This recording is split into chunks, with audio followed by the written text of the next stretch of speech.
Les routes de Baytown, au Texas, étaient noyées sous une pluie lourde ce matin-là. Une voiture noire glissait lentement entre les flaques, s'arrêtant devant une maison qu'on disait hantée par la tragédie. À l'intérieur, le téléphone de Crystal McDowell, une jeune mère pleine d'ambition, clignotait encore. Depuis 2 jours, plus personne n'avait eu de nouvelles. Ni ses enfants, ni ses amis, ni son nouvel amant. Et pourtant, tout semblait dire qu'elle n'avait jamais quitté la ville. Une disparition sans témoin, sans trace, juste un vide. Avant de continuer, rejoins notre communauté en t'abonnant. Chaque abonné nous aide à partager plus d'histoires effrayantes et vraies comme celle-ci. Ce jour-là, quelque chose d'étrange s'est passé à Baytown, et si Crystal n'avait jamais eu le temps de fuir ce qu'elle craignait le plus, Crystal McDowell, 37 ans, était une femme rayonnante, connue dans tout Baytown pour son sourire et son ambition. Agent immobilier prospère, mère de 2 enfants, elle menait une vie que beaucoup enviaient. Pourtant, derrière les photos parfaites sur les réseaux sociaux, se cachait une existence plus fragile. Divorcée depuis peu, elle partageait toujours la maison familiale avec son ex-mari, un homme au tempérament imprévisible. Elle rêvait de tout recommencer, d'emménager avec son nouveau compagnon, Paul, et de tourner la page d'un passé qu'elle disait lourd à porter. Ses proches décrivèrent une femme forte, mais aussi anxieuse, souvent sur le fil. Quelques jours avant sa disparition, elle aurait confié à une amie « J'ai l'impression que quelque chose de mauvais arrive, je ne dors plus ». Personne ne savait à quel point ces mots allaient donc résonner. Le 25 août 2017, la tempête Harvey approchait des côtes texanes. Les habitants de Baytown se barricadaient, les stations-service se vidaient et la pluie commençait déjà à effacer les traces de pas sur les trottoirs. Ce matin-là, à 7h30, Crystal quitta la maison de son nouvel amant. Les caméras de sécurité la montrent souriante, maquillée, prête à rejoindre ses enfants restés chez son ex-mari. Elle monta dans sa Mercedes noire, adressa un dernier signe de la main, puis disparut. À midi, la tempête éclata pour de bon. Les routes furent submergées, les lignes téléphoniques coupées. Quand Paul tenta de la joindre, il ne reçut qu'une sonnerie muette. Et quand il appela l'ex-mari, celui-ci répondit d'un ton étrange « Elle n'est jamais venue ici. Tu te trompes d'heure. » Mais l'angoisse monta rapidement. Les messages laissés par Crystal restaient tous sans réponse. Son téléphone géolocalisé dans une zone industrielle à moitié inondée, non loin d'un vieux motel fermé depuis des années, le Royal Inn. Un lieu connu des habitants pour ses rumeurs et ses secrets. Les secours ne purent fouiller la zone à cause des intempéries. Pourtant, un ouvrier aurait juré avoir vu une voiture sombre garée près du fossé avant qu'elle ne soit emportée par les eaux. Ce détail, d'abord ignoré, allait devenir central dans l'enquête. Quand la pluie cessa enfin, 3 jours plus tard, la voiture de Crystal fut retrouvée. Non pas dans la zone industrielle, mais devant une maison abandonnée au bord d'un marécage. À l'intérieur, son sac à main, son téléphone et des traces de boue sur le siège conducteur. Pas de lutte, pas de sang, juste une porte entr'ouverte sur le mystère. Les enquêteurs commencèrent à dresser la carte de ses derniers déplacements, reliant la maison de Paul, celle de son ex-mari et le motel du Royal Inn. 3 points formant un triangle parfait. Et au centre de ce triangle, le silence. Les jours suivants, la disparition de Crystal McDowell prit une tournure obsédante. Les journalistes s'emparèrent de l'affaire, les chaînes locales diffusaient son sourire sur fond d'orage. Une mère, une amoureuse, une femme disparue sans laisser de traces. Tout le monde voulait comprendre ce qui s'était passé entre 7h30 et 8h ce matin-là. Les enquêteurs interrogèrent Paul, le compagnon de Crystal. Sa version était claire. Elle avait quitté son domicile, confiante, disant qu'elle devait récupérer ses enfants. Mais lorsque la police vérifia ses appels, un détail dérangeant apparut. Un dernier message vocal envoyé à 7h45 où la voix de Crystal semblait trembler. « Je crois qu'on me suit. » Ce fut le point de bascule. L'équipe de recherche retourna sur les routes qu'elle aurait dû emprunter. À plusieurs kilomètres de là, une caméra de surveillance montrait une voiture noire identique à la sienne, tournée dans une direction opposée à celle de la maison de son ex-mari. Qui conduisait? Impossible à dire. La pluie effaçait tout. Pendant ce temps, l'ex-mari, Steve, se montrait nerveux. Il déclarait sans cesse qu'il voulait aider à la retrouver, mais son comportement intriguait. Il connaissait parfaitement la zone industrielle et le vieux motel où le signal du téléphone avait été détecté. Un voisin affirma l'avoir vu dehors tôt le matin, malgré la tempête, trempé, lançant des sacs dans sa camionnette.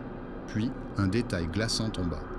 sur la caméra d'un garage à 8h10, on distingue un véhicule de Steve circulant à proximité du Royal Inn. Exactement là où le signal du téléphone s'était arrêté. Les enquêteurs commencèrent à envisager le pire. Une dispute, une vengeance, une peur ancienne revenue. Ce qui semblait au départ une disparition accidentelle devenait lentement une affaire criminelle. Les proches de Crystal parlaient de tension. Elle voulait récupérer ses enfants, vendre la maison et partir vivre ailleurs. Pour Steve, c'était inacceptable. La tempête Harvey effaçait les preuves, mais pas les doutes. Et sous les éclairs, la vérité semblait prête à surgir. 6 jours après la disparition, les eaux de la tempête commencèrent enfin à se retirer.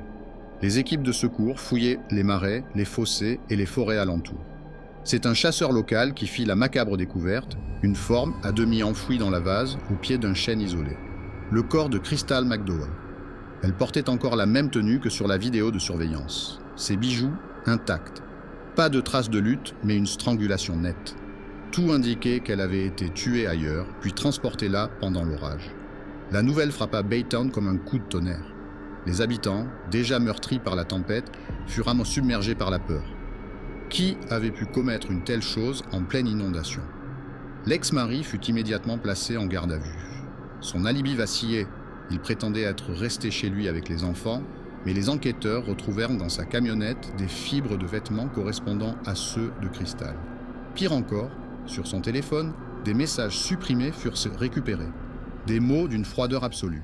« Tu ne m'enlèveras pas mes enfants, si tu pars, c'est fini pour toi. » Le visage de Steve se figea quand on lui présenta ses preuves. Il resta muet plusieurs minutes avant de murmurer « Elle m'a trahi. Elle voulait me remplacer. » Les enquêteurs comprirent alors que tout s'était joué en moins d'1 heure. Crystal avait quitté la maison de Paul pour récupérer ses enfants. Sur la route, Steve l'attendait. Il la suivit, profita du chaos de la tempête pour l'intercepter sans témoin. Le lieu du crime? Probablement le vieux motel du Royal Inn. Un endroit désert, sans caméra, où le vent hurlait si fort qu'aucun cri n'aurait été entendu. Mais le plus effrayant restait à venir. Dans les fichiers d'une caméra de sécurité retrouvée après l'orage, on distingue, pendant une fraction de seconde, les phares d'une voiture noire entrant sur le parking du Royal Inn, suivi d'un autre véhicule, celui de Steve. Puis, plus rien. Juste le bruit du tonnerre et la pluie battante. Quand les enquêteurs revinrent sur les lieux, tout était redevenu silencieux.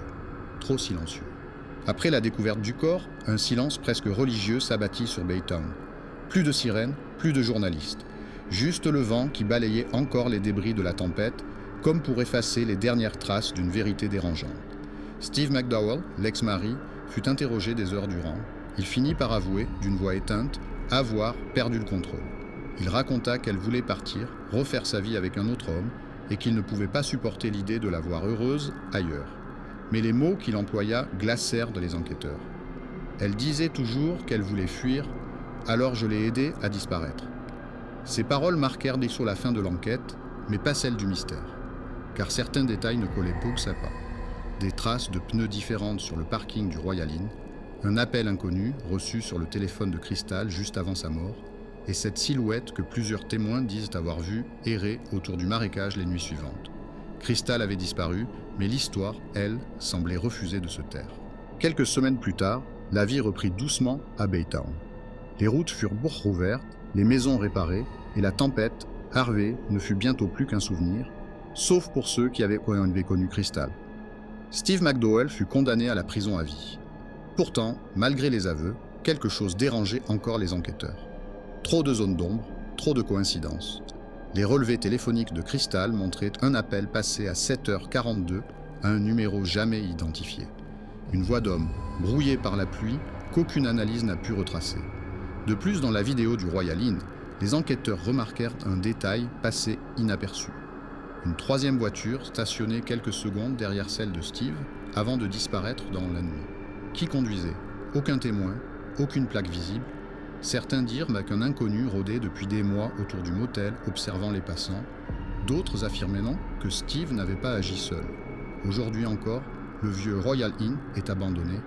Les herbes ont envahi le parking, les fenêtres sont brisées et pourtant, certains habitants jurent y entendre, la nuit, des bruits de pas dans les couloirs. Comme si l'esprit de Crystal refusait de reposer. Chaque année, au mois d'août, quelqu'un dépose des roses blanches devant la maison où elle vivait.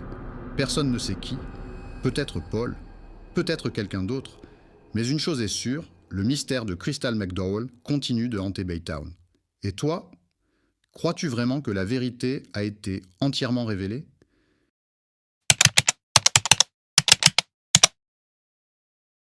Il y a des sons qu'on n'oublie jamais.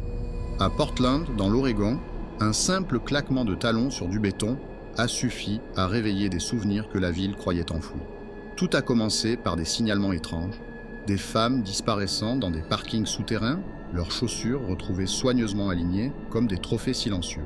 Personne n'imaginait que derrière ces disparitions se cachait un homme ordinaire, un voisin, un mari, un collectionneur de voix, d'odeurs et de pas. Avant qu'on découvre ce qui s'est vraiment passé, abonne-toi pour ne jamais rater nos histoires les plus terrifiantes et aide-nous à faire grandir cette chaîne.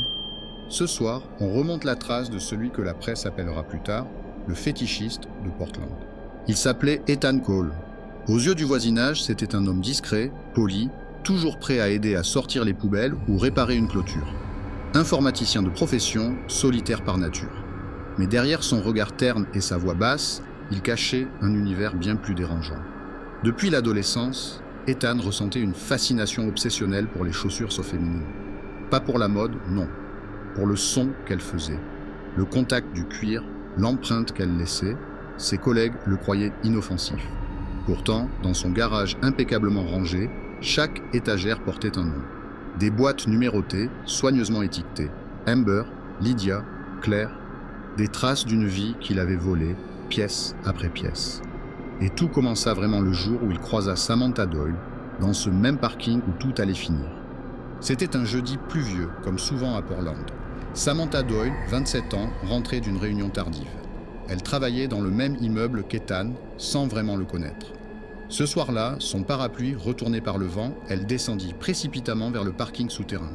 Ethan l'y attendait, ou plutôt, il s'y trouvait, par hasard.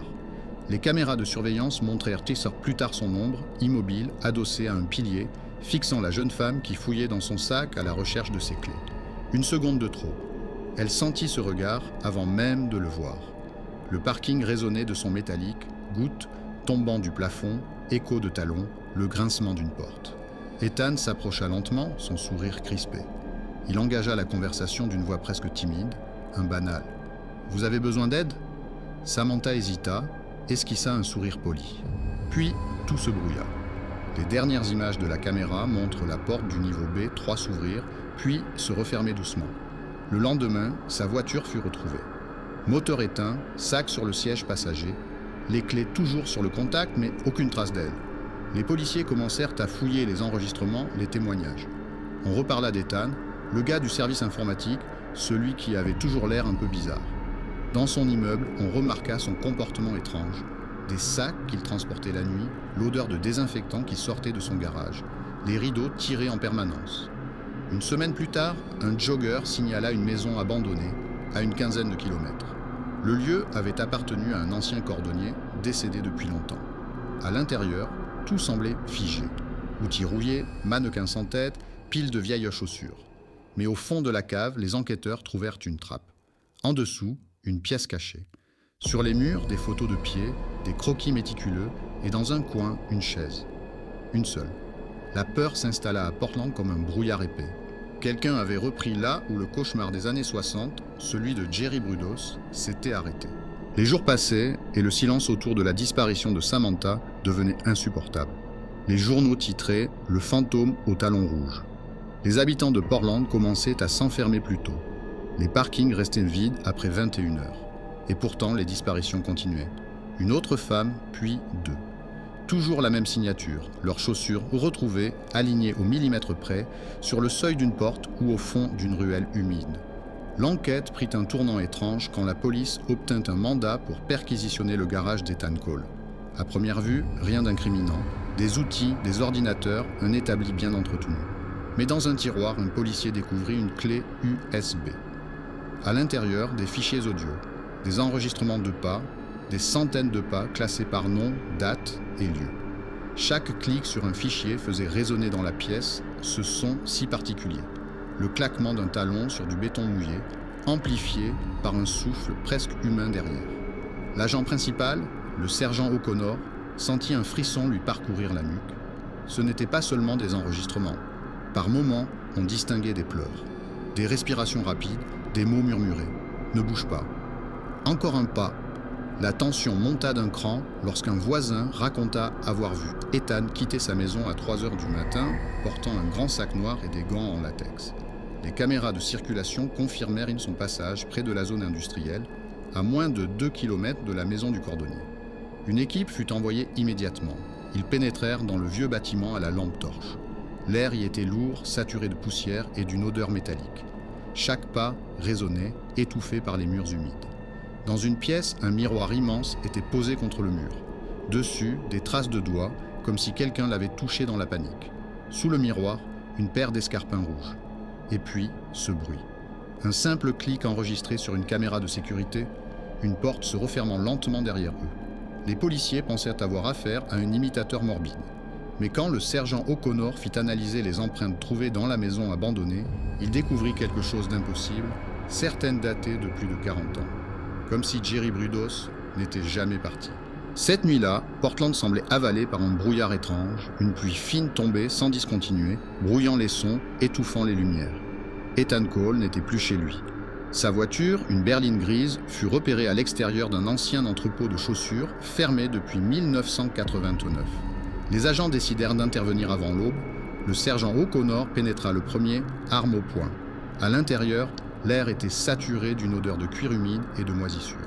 Des paires de chaussures suspendues au plafond par des fils de nylon oscillaient doucement comme des pendules macabres. Et au centre de la pièce, un enregistreur posé sur une table. Encore un fichier audio. O'Connor appuya sur lecture. Clic, un pas, encore un. Tu entends ? Le son parfait, bruit de pas, halètement, puis un cri étouffé. La bande s'arrêta brutalement. Un autre agent, Murphy, pointa sa lampe sur un rideau au fond du hangar. Derrière, une petite salle faiblement éclairée par une ampoule nue. Et là, il était là. Ethan Cole, agenouillé, face à un mannequin vêtu d'une robe rouge. Il lui parlait à voix basse, caressant un talon avec une tendresse dérangeante. « Tu es revenu comme avant. » Quand O'Connor entra, Ethan se retourna lentement. Son regard vide reflétait la lumière comme celui d'un animal traqué. Sur sa main, du sang séché. Sur le sol, des morceaux de cuir, des tissus féminins et au milieu, un téléphone. Celui de Samantha Doyle. Elle ne voulait pas marcher correctement, dit-il calmement. Alors j'ai enregistré pour qu'elle continue de marcher, même après. Les agents s'approchèrent, armes tendues, mais Ethan leva une télécommande. Un clic sonore résonna, suivi d'un bourdonnement grave. Les haut-parleurs du hangar s'allumèrent, diffusant en boucle des enregistrements de pas, de rires et de voix de femmes superposées. Le son se déformait, saturé, envahissant chaque recoin. Murphy tenta de couper le courant, mais les lumières se mirent à clignoter violemment. Dans ce chaos sonore, Ethan s'effondra, riant nerveusement avant de s'immobiliser. Quand le silence revint enfin, il ne restait qu'un souffle d'air et un écho. Les agents regardèrent autour d'eux, les chaussures suspendues oscillaient encore. Mais l'une d'elles venait de tomber toute seule, comme si quelqu'un venait de partir. Et sur le mur, écrit à la craie, une phrase « Le sang ne meurt jamais ». Après cette nuit, tout s'effondra dans un silence lourd. Le hangar fut bouclé, l'épreuve, saisie, Ethan Cole, interné, incapable de prononcer une phrase cohérente. Pendant les premiers jours, il répétait seulement « Ils marchent encore, j'entends leurs pas ». Les médias se ruèrent comme sur l'affaire. Certains parlaient d'eau chouette d'un imitateur malade, d'autres évoquaient une malédiction. Car les enquêteurs avaient découvert un détail troublant. Sur les enregistreurs retrouvés, plusieurs voix n'appartenaient à aucune victime connue. Des archives sonores impossibles à dater, comme venues d'un autre temps. Puis, le 14 avril, Ethan disparut. Simplement. Une caméra du centre psychiatrique le montrait marchant calmement dans le couloir, escorté par un infirmier. 1 minute plus tard, il n'était plus là. Ni sortie, ni fuite. Rien. Mais dans sa chambre, les policiers trouvèrent une empreinte de pas, féminine, imprimée dans la poussière. À côté, un enregistreur encore chaud. Clic. Un pas, encore un. Et le son s'arrêta net. Depuis ce jour, certains employés du centre disent entendre la nuit, au fond du couloir fermé, le claquement régulier de talons sur le sol carrelé, toujours 3 pas, puis le silence. Quelques mois plus tard, l'affaire fut classée. Officiellement, Ethan Cole s'était suicidé ou échappé dans des circonstances inconnues. Mais rien ne correspondait. Aucune trace d'effraction, aucune explication logique. Les policiers avaient trop beau revoir les enregistrements, la vidéo s'arrêtait toujours sur le même instant précis. Au moment où il tournait la tête vers la caméra, un demi-sourire aux lèvres, avant que l'image ne se brouille définitivement. O'Connor, rongé par l'affaire, continua seul l'enquête. Il visita les lieux abandonnés, réécouta les fichiers audio. Un soir, en bouclant son rapport, il remarqua un détail glaçant. Dans le dernier enregistrement, on distinguait non plus les pas d'une femme, mais les siens. Sa propre respiration, son propre nom murmuré dans le fond. Il rejeta la faute à la fatigue, à la paranoïa. Pourtant, les nuits suivantes, quelque chose changea. À chaque fois qu'il rentrait chez lui, le bruit de ses pas semblait dédoublé, comme si quelqu'un marchait derrière, parfaitement synchronisé. Un soir, en s'arrêtant brusquement, il sentit un souffle froid juste à son oreille, un murmure féminin. Encore un pas. Le lendemain matin, ses voisins trouvèrent donc sa porte entr'ouverte, le café encore chaud sur la table, et au centre du salon, une paire d'escarpins rouges.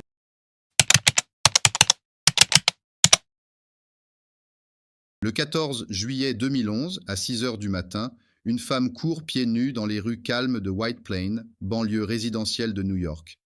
Son pyjama est taché, ses mains tremblent, son cri perce le silence. « Mes enfants, ils ont disparu !» Quelques minutes plus tard, la police entre dans un appartement parfaitement rangé, trop rangé. Pas un bruit, pas un jouet au sol, pas une trace de lutte.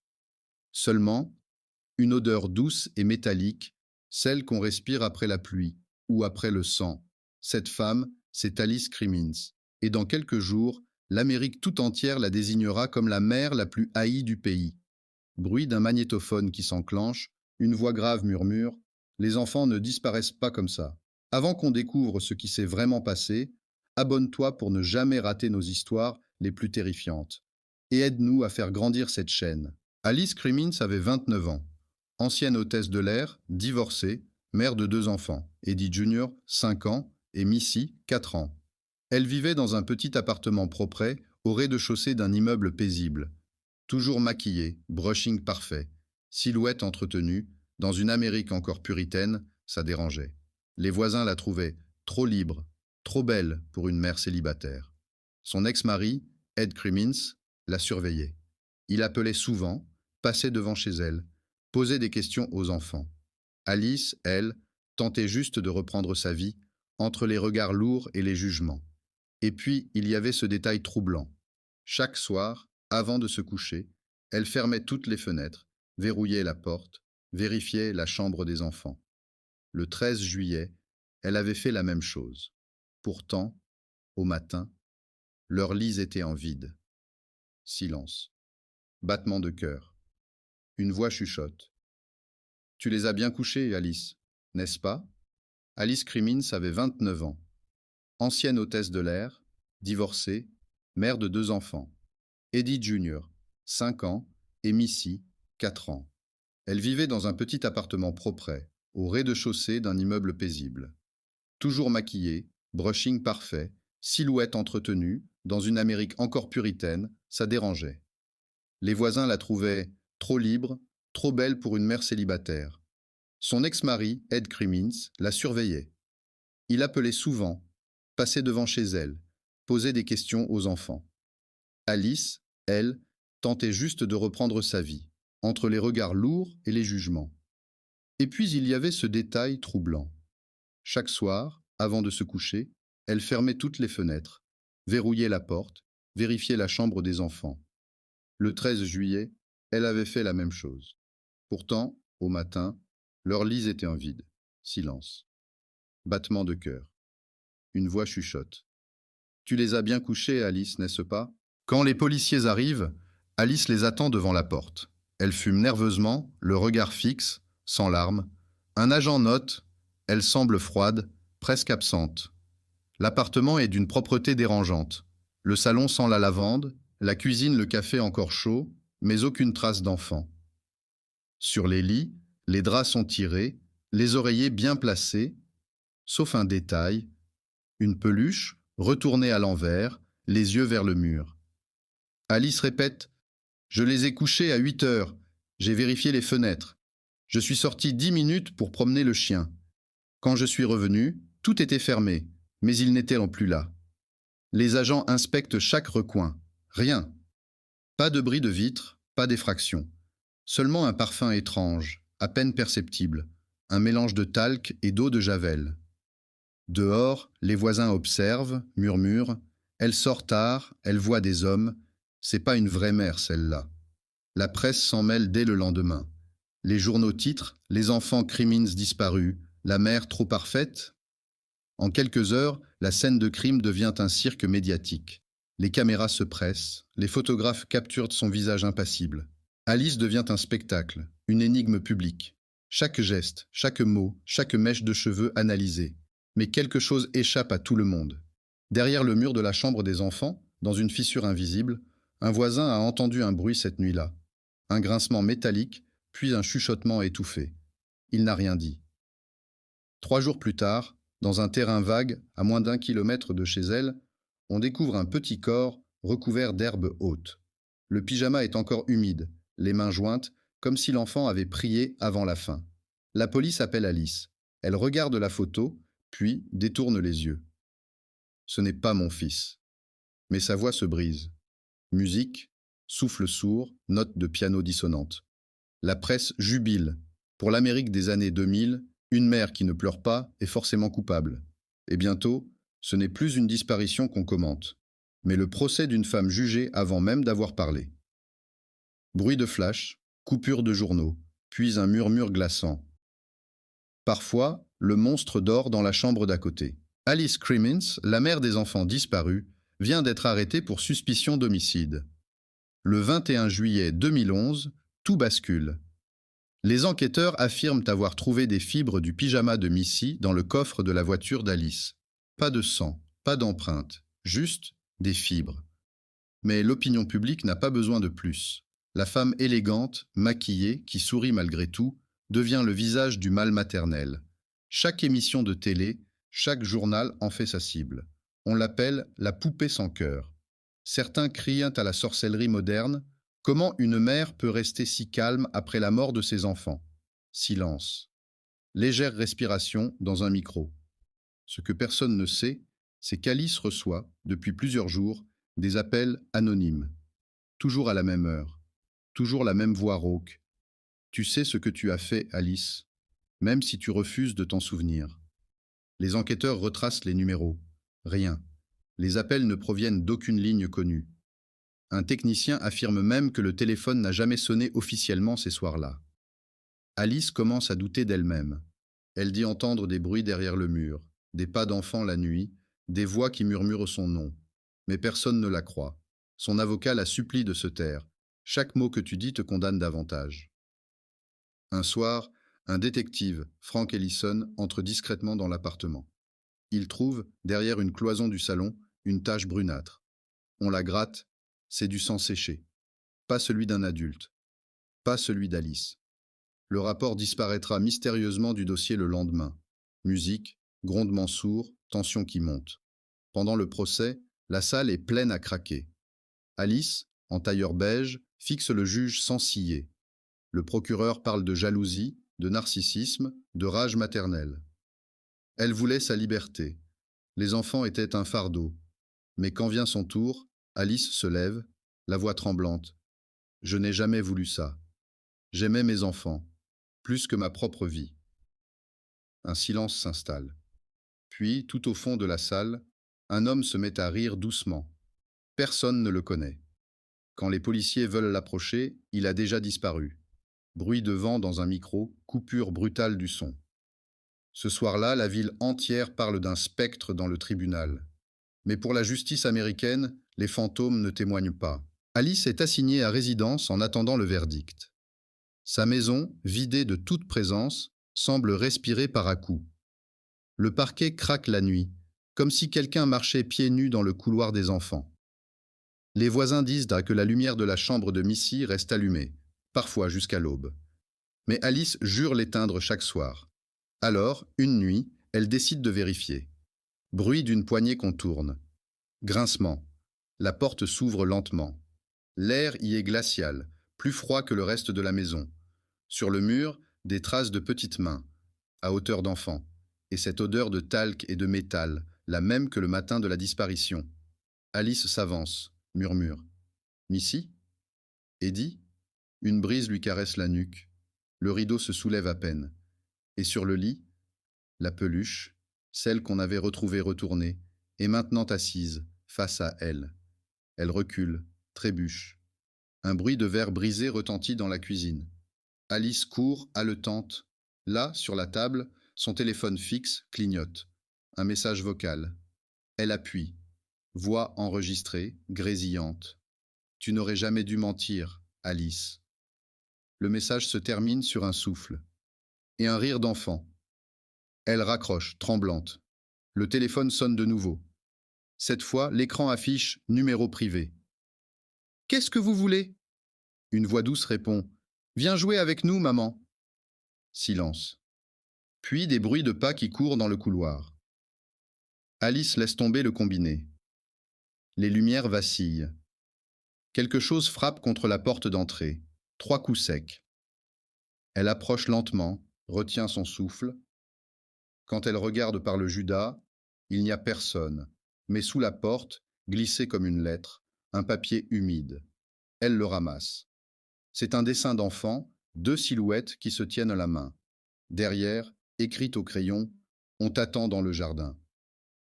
Son, souffle du vent, cri lointain d'un animal.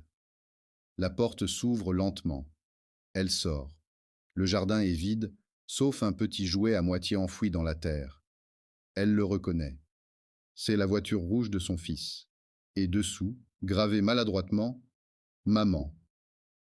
Le cri qu'elle pousse ce soir-là réveille tout le quartier. Mais quand la police arrive, Alice a disparu. La maison est ouverte, la peluche posée sur le perron. À l'intérieur, le téléphone continue de sonner. Et dans le combiné décroché, une respiration d'enfant.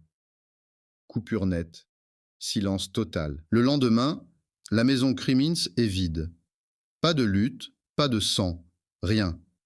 Juste cette odeur persistante de talc et d'eau stagnante, comme si l'air lui-même refusait de partir. Les inspecteurs fouillent chaque pièce. Dans la chambre de Missy, ils trouvent le dessin d'enfant épinglé au mur. Quelqu'un y a ajouté un nouveau trait, grossier, tremblé, une 3e silhouette.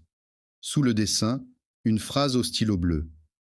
Maintenant, on est tous ensemble. Musique, nappe sombre, respiration lointaine. Les appels téléphoniques cessent ce jour-là. Les voisins disent n'avoir plus jamais vu personne dans la maison. Mais la nuit, parfois, une voix d'enfant se ferait entendre, chuchotant des mots incompréhensibles. Certains jurent avoir vu, par la fenêtre du salon, une femme aux cheveux roux qui berce quelque chose dans ses bras. Le dossier reste officiellement ouvert, classé comme disparition inexpliquée. Les enregistrements d'interrogatoire, eux, disparaîtront des archives. Et sur la dernière bande survivante, on entend la voix d'un policier dire, avant la coupure, « On ne parle plus de cette affaire ». Grésillement, silence, puis un rire d'enfant, très lointain. Des années ont passé. La maison Crimmins a été revendue 3 fois, mais jamais habitée plus de 6 mois. Chaque locataire raconte la même chose. Le téléphone sonne à minuit 47 exactement, et quand on décroche, il n'y a qu'un souffle.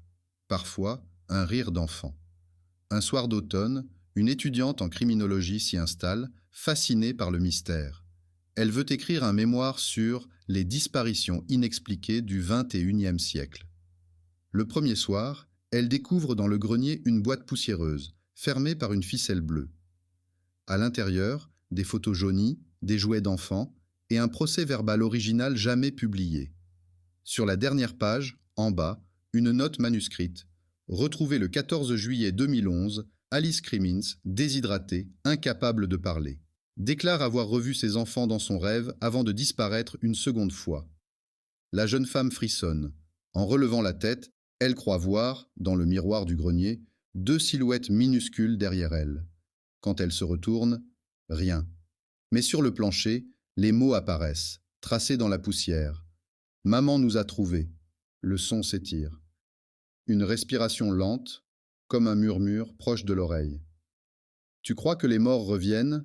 quand on parle trop d'eux, l'image se fige, l'écran devient noir. Puis un dernier son, sec, résonne. Un téléphone qui sonne une fois, deux fois, puis s'arrête. Voix du narrateur en souffle final. Le mystère Crimins reste entier. Était-elle coupable, folle, ou simplement une mère qu'on a trop jugée? Certains secrets ne se résolvent pas. Ils se répètent. Bruit de bande magnétique qui s'arrête. Écran noir.